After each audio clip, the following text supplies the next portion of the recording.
ഇപ്പം നമ്മുടെ ഗാർഡനിൽ ടാങ്ക്ലോൺ വെറൈറ്റീസാണ്, കുറച്ച് വെറൈറ്റീസ് ഉണ്ട്. അപ്പോൾ അതെല്ലാം അങ്ങനെ പൂത്ത് നിൽക്കുകയാണ്. അപ്പം അതിൻ്റെ വീഡിയോ ആണ് കാണിക്കുന്നത്. ഇത് ടാങ്ക്ലോൺ യെല്ലോ ആണ്. തൊട്ടടുത്ത് തന്നെ നിൽപ്പുണ്ട് നമ്മുടെ ടാങ്ക്ലോൺ പിങ്ക്. കണ്ടോ, ടാങ്ക്ലോൺ പൂക്കളുടെ ഒരു പ്രത്യേകത എന്ന് പറഞ്ഞാൽ എല്ലാവർക്കും അറിയായിരിക്കും, അതിങ്ങനെ വിടർന്ന് വരത്തില്ല, കൂമ്പി നിൽക്കത്തേ ഉള്ളൂ.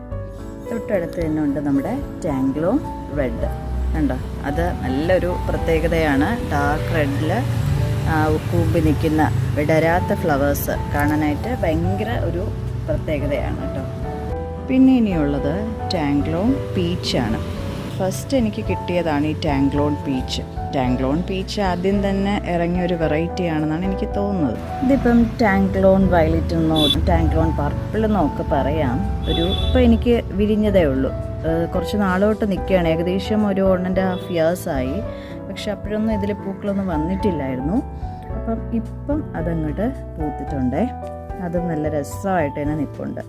കണ്ടോ, അപ്പം ഈ ഒരു പൂക്കളുടെയൊക്കെ ഇടയിൽ നമ്മൾ അതിൻ്റെ ഭംഗിയൊക്കെ കാണുമ്പോൾ നമുക്ക് വളരെ ഒരു ഇൻട്രസ്റ്റാണ്. നമ്മുടെ പല കാര്യങ്ങളും ഇതിൽ കൂടെ നമുക്ക് മറക്കാൻ പറ്റും.